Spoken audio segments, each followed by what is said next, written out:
Hello, everyone. I'm Dan Jones. Welcome to interCHANGE. Thank you so very much for joining us. Tonight, we're going to talk about Governor-elect Scott Walker sending some pretty strong signals that state workers, whether they like it or not, are going to help solve this giant budget problem here in Wisconsin. We'll also talk about the possibility of ethically challenged Milwaukee County Board Chairman Lee Holloway becoming the next county executive. And we will talk about what I think is the final effort by the Obama administration to let gays openly serve in the military. Joining us tonight, our newspaper columnist, Joel McNally. Longtime State Senate Republican aide and oftentimes a host over on WISN Radio, Kevin Fischer. Denise Callaway, the coordinator of business and community partnerships for the Milwaukee Public School System. And Gerard Randall, consultant and local job creation expert. Rick Horowitz will be along with commentary at the end of the show. All right, the first thing we'll talk about is the push by the Doyle administration to get these contracts for tens of thousands of state employees approved before he leaves office in a few weeks. Governor-elect Scott Walker is asking him to please stop and is sending some pretty strong signals that Walker negotiated contracts are going to include higher health care premiums, pension co-pays, maybe some more furlough days. I think the public employee unions in the state are scared, and I think they have every reason to be, Gerard. I would agree, only because I think this is going to set the stage more for the next series of budgets that Governor Walker will have to introduce and administer versus what may be contained in these contracts now that might be onerous and would require having to go back and make even further budget adjustments in the next upcoming budget adjustment bill. In asking for givebacks now and asking for some concessions to be made by state employees, I think what that will allow Governor Walker to do is to come back in those future budgets and say we already have precedent for some concessions by state workers in helping, first off, to repair the existing bill, but to make sure that future bills are balanced and that some of that structural deficit is addressed. Denise, pretty disingenuous, isn't it, for Doyle to say, we've got to get this done now when he had a year and a half to do it and couldn't do it? Well, I think the reason it took a year and a half is because those bargaining units were really trying to see what could be done. They're trying to see, are there additional dollars that are going to be there for raises? So they were negotiating this over the past year and a half. We know that history will tell us sometimes these contracts do drag on until almost the time when the contracts are set to expire. So I don't think there's anything that's that terribly unusual in that case. The thing that makes it difficult is that we're taking a look at the end of this contract negotiation session coming up at the same time that we have a new governor who's coming in. I think that the model that could be used to really kind of bridge this gap and have a better discussion between the governor and the governor-elect is the same model that Presidents Bush and Obama used when President Obama came into office. There was discussion and cooperation, a lot of it that took place behind the scenes, not out in the open, and I think that allowed for that kind of transition. So when President Bush was making decisions about the bailout money that was needed and wanted to be done under his watch, he did that in conjunction with President Obama. So I think that's the kind of model we need to take a look at for.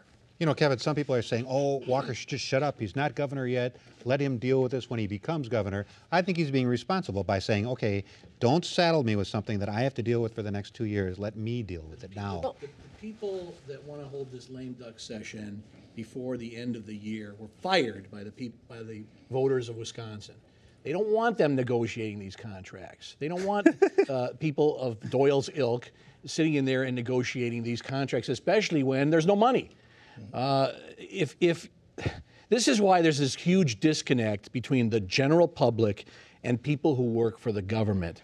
People who work in the public sector pay 20 to 50% of their health insurance, and they see state employees crying the blues when they are asked to pay a 1% or a small portion, a fraction of their health insurance and contribute more towards their pensions. No wonder people hate the government. It's pretty clear. And if you don't be tough with the unions, with a $3.3 billion deficit, then something else is going to have to give. Then there's going to have to be bigger cuts in other state programs for the neediest of the needy. You're going to see other cuts in programs for health and human services and whatnot. So I think the governor-elect is being extremely responsible, especially when you have this massive $3.3 billion deficit staring you in the face. You can't toss out all these wonderful contracts like Christmas ornaments. But Joel, the contract that they reportedly are being offered does not include any pay raise. Exactly. Requires them to contribute part of their pension. What's wrong Has with that? furlough days. Right. So it's not like it's a big lucrative giveevaway contract. Yeah, and it has it's taken contract. it has taken a year and a half to get to this point.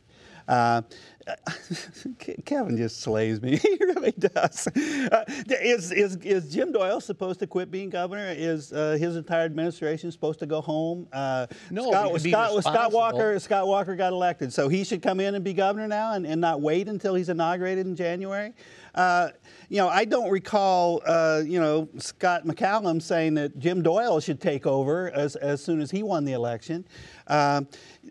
And the other thing, this whole discussion about who's tough on contracts and who's not tough on contracts, this is the toughest negotiating period for unions anywhere in our history, I believe. But Scott Walker has not shown he has a clue about negotiating contracts. His idea of negotiating contracts is to announce publicly how many things he wants the union to give back to him, how much he's going to gouge their pay and their pensions and everything else, and announce that publicly. Even put it in budgets. He put into the county budget slashes in pay and slashes in benefits that had not been negotiated. That isn't the way you negotiate. Negotiation is a process where the two sides sit down, and it is a give and take process. It is not just take from the employees, take from their benefits, take from their pay, slash this, slash that. That's not negotiation, and in fact, that is illegal. You're supposed to negotiate in good faith, and that doesn't mean saying take it or leave it to whatever the government proposal is. He is really, if that's his idea of what negotiation is, we are going to have a much worse period of labor unrest and budget unrest related to him announcing publicly how many ways he wants to slash benefits. Here's a question. That is not labor negotiation. Who negotiates for the people that pay the bills? The taxpayers who are sitting at home on the couch having been given pink slips, having seen their 401ks deteriorate to almost nothing. Who negotiates for them? They haven't seen salary increases for years, and yet they are being told that they have to pay for state government workers who don't want to pay anything towards their health insurance, who don't want to make any contributions to their pensions. This is a hilarious point of view coming from the only person on this panel who has been a state employee and has reaped all those benefits. And hasn't had a salary increase for a while. Then I guess so you better get a better union. I shed no tears for these state government workers who are crying the blues that, oh, woe is me, woe is me. And this lame duck session that these Democrats may want to hold before the end of the year, it would be unheard of. There has never been a lame duck session when you have had such a major turnaround in power of this magnitude. Don't forget that Wisconsin had the biggest turnaround in power of any other state in the country. And we haven't had this kind of a lame duck session in something like 36 years, and yet at the midnight hour, Jim Doyle and the Democrats may jam this major tax increase for a down the throat of contract that would only last 6 more months. All right, next topic. Let's talk for just a few minutes about the speculation of who's going to take over for Milwaukee County Executive when Scott Walker moves to Madison. I find it stunning that there's talk that Lee Holloway may not only make himself the interim county executive, but may actually run for the job. That's not stunning at all. The city repeatedly has to hound him and take him to court just to get the guy to take care of his own rental properties. Wouldn't he be an embarrassment as a county executive? No, because he has basically been running the county government. Scott Walker has not. Scott Walker submits budgets that don't fund the county, and the county board, under the leadership of Lee Holloway, has been funding departments, has been running the county. I'm not going to stand up for his, practices as a landlord. I've criticized him for that myself.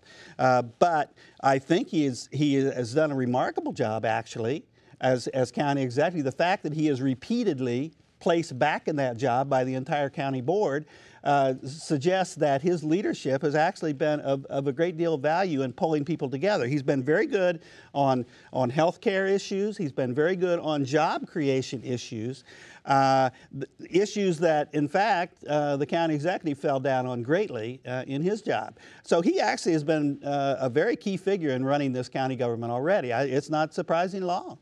I don't see any reason to attack him for what he's done. Denise, when you read the stories about the problems with his rental properties, that absolutely reflects on your opinion of the man. Well, I think it can reflect on your opinion of a man, but hopefully it's not the only thing that you're basing your decision on in terms of what Lee Holloway's abilities are. I think what Joel said really is something that is also very critical when you weigh the equation of who Lee Holloway is and what he's capable of doing. Other county supervisors continue to elect him to a leadership position there. Nobody's life is a perfect life.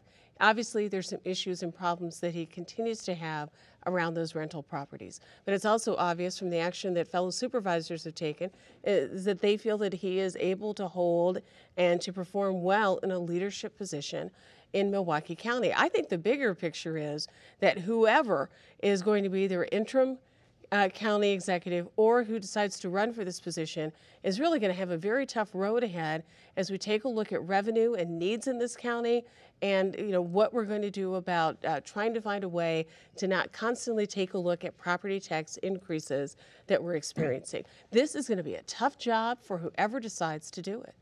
I find it stunning that anyone actually could even minimally support Holloway for that position. Well, he's going to be the interim county executive.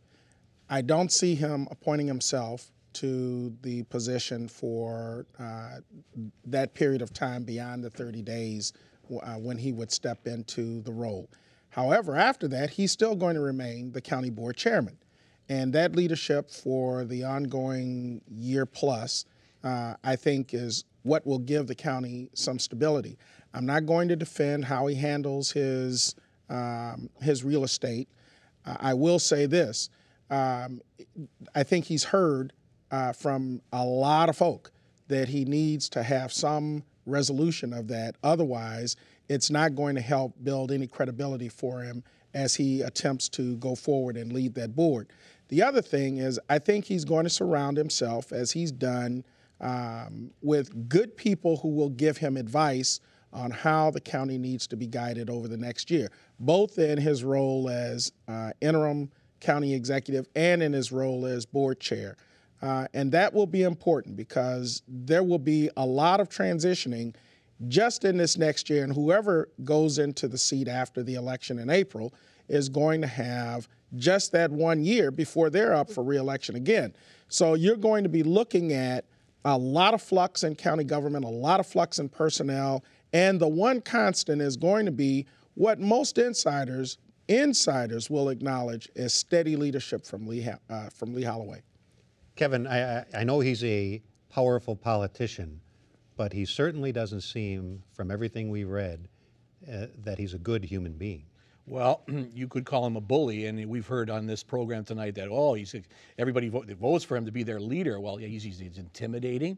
I think these county supervisors who vote for him are in cahoots with him. They're afraid of him.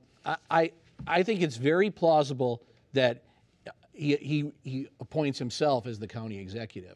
And it won't happen. I think it's plausible. I didn't say it's likely, but he told the Shepherd Express, "I'm the best person for the job. I have all the skills and the experience and the know-how, and then he uses that as his sort of a campaign vehicle to try to get elected to the real job in April.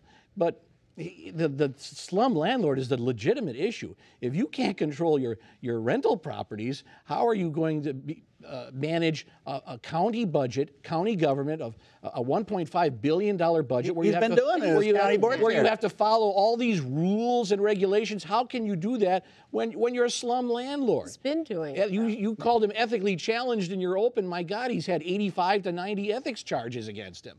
So it's not a slam dunk. You've got a wide open field. You've got former outgoing state senators Sullivan and Paley who will probably run for the job. Maybe Sue Black will run for the job. State Representative Jeff Stone is going to run for the job. Who else? Linda Bruin in the Milwaukee Common Council. Any number of county supervisors may run for the job. So he's not a slam dunk, although I think he thinks he's so good that he will appoint himself as the person, and then use that as his springboard to try to get elected in April. I'm not saying it will happen. I'm saying it could happen. I'm saying that it won't happen. Okay. It won't happen. You want to bet an Asabuco on that? Well, I'll bet you an Asabuco on that, and I will tell you that he will run for county executive. That he's weighing. Yep. He will not appoint himself to be the. What he should do is appoint a Janine Geske type person who was interim county executive years ago. He will do that. And get someone in there who is impartial, unbiased, who can really manage the county in that short period of time while we try to figure out who is best equipped to run Milwaukee County. I think the public will be pleasantly surprised at who he surrounds himself with and who he appoints.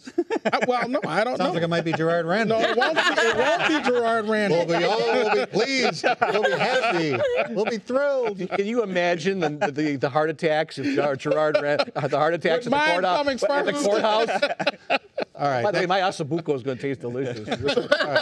Next topic. Let's spend a few minutes talking about what looks like it might be the final push by the Obama administration to let gays openly serve in the armed forces. You have the Secretary of Defense and some other military folks saying this week that we should just get this done. It won't be a problem. And then you have the head Army and Marine Corps generals saying today that this is not a good idea. I think Senator John McCain is going to get his way and that this idea will just die, at least until we get to a point where we're not in the middle of two wars. Wars have nothing to do with it. The service people have nothing to do with it, apparently. 70% of the soldiers in the military said they have absolutely no problem with it. John McCain has been an embarrassment. The Republicans have been an embarrassment on this issue. It is pure hatred and bigotry. The truth of the matter is, in every other profession in this country, we work with gay people. We've had gay people on this panel. We have gay people in all walks of life. And the truth of the matter is, everyone lives with that, and everyone knows it's not a problem. And the only objection is bigotry. The only objection. You have people whose careers have been destroyed, thousands of people who've been thrown out of the military because they won't lie about who they are. And for the Republicans originally said, well, we'll change the policy when the leaders of the military tell us to do it. Well, the Secretary of Defense and the head of the Joint Chiefs of Staff and everybody really, except the Marines, who seem to have more bigots in their service than the others, are not objecting. And so then they said, well, let's survey the people in the military. Okay, we surveyed the people in the military, and 70% say they have no problem. Overwhelmingly, the majority of people in this country have no problem. The only reason for Republicans to vote against it is hatred and bigotry. But Denise, when you have the top general for the Army saying today and the top general for the Marine Corps saying, I don't think this is good for the safety of my soldiers, that has to be more than bigotry. Well, I don't know if it is or isn't more than bigotry, but it's kind of interesting. In some ways, this really is a matter of civil rights. It's totally a civil rights issue. These are some of the same kind of comments you heard when we had a segregated Army by race. This is going to cause problems. People don't know if they can trust the person who's next to them. And what we found was we had a president in that case, Eisenhower, who said, you know what, we're just going to do this. And it didn't destroy the military. It didn't cause problems in combat. It didn't cause any of those other issues. This is a matter of providing fair and equal treatment to men and women who, regardless of their sexual preference, put their lives on the line every day for us. It is something that is that simple. Are there issues that people will have to work through? Of course there will be. But I don't think we let those issues that are raised by a minority of people influence us doing what is right for these young men and women who put their lives on the line for us every day. And they don't ask and they don't say, am I only putting my life on the line for people who are LGBT or gay? Or am I only doing this for straight people? They put their lives on the line for fellow citizens. As fellow citizens, we should stand up and protect their rights to be themselves. It's a matter of civil rights. And sometimes those issues of civil rights do revolve around bigotry and involve bigotry in the way people do look at it. If it's just a civil rights issue, why has this taken decades and decades and decades to reach an answer? Undeniable fact. There are men and women who are gay that serve in the military, that serve with distinction, most of them, but it's also a cultural issue. And those cultural adjustments do take time if you're going to have a smooth transition from one kind of culture to another kind of culture, particularly in the military. The military in 1948 and 51, or 1948 and 52, once Eisenhower became president, had to make some transitions that weren't very smooth. They were done by executive fiat. They did happen over the course of time where those that were serving in an ethnically segregated military had to make those adjustments. But here we're talking something very different because there are layers of other rules that are involved. There's also, I think, the issue of what will this cost financially, and that has not yet been calculated. And I'm not saying that anyone's rights have a financial calculation to them necessarily, but there are costs that the American people are going to have. What does it cost financially? Well, because if you, well, first off, benefits.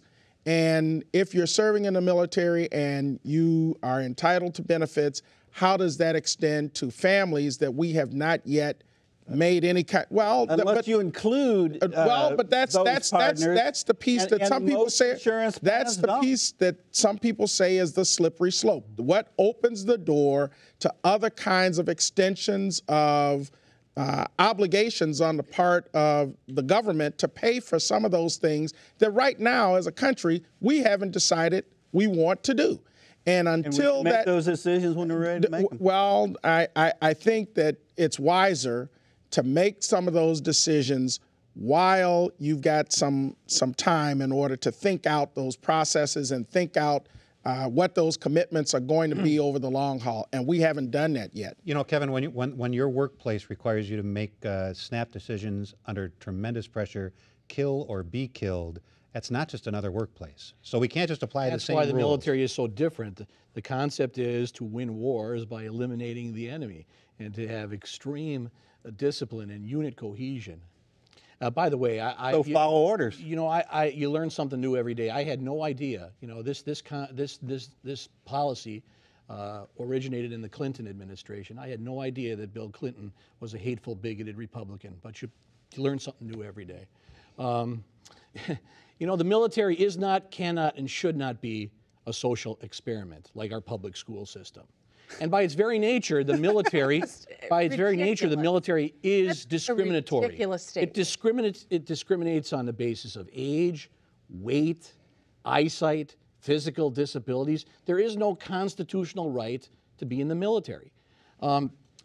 Our retention and recruitment rates are the highest they've ever been in the military. Why would we want to mess with that? I agree with that senator this week who said, you know, if it's not broke, why do you throw 1,000 people out who are willing to serve our country? Move on.